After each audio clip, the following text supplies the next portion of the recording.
جو واخان کوریڈور ہے اس کی جیو اسٹریٹجک امپورٹنس جو ہے سگنیفیکنس اس کی صرف ساؤتھ ایشیا میں نہیں ہے بلکہ اس کی پورے یوریشین لینڈ میس کے اندر اس کی اسٹریٹجک امپورٹنس ہے. اس کی تصویراتی اہمیت کا اندازہ ہم یہاں سے لگا سکتے ہیں کہ دنیا کی 3 بڑے بلند ترین پہاڑی سلسلے جو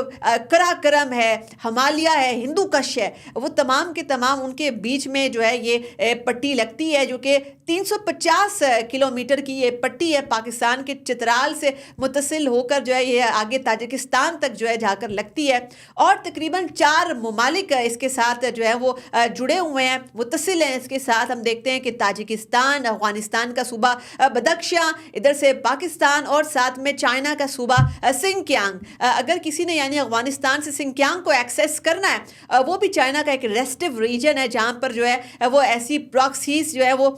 چائنا کو جو ہے سبوتاج کرنے کے لیے اور سی پیک اور بیلٹ اینڈ روڈ انیشیٹو کو سبوتاج کرنے کے لیے بڑی ایکٹیو ہے. وہ سنکیانگ سے آپریٹ ہوتی ہے اور اس کے کچھ دہشت گرد بھی افغانستان کی سرزمین کو استعمال کرتے ہیں.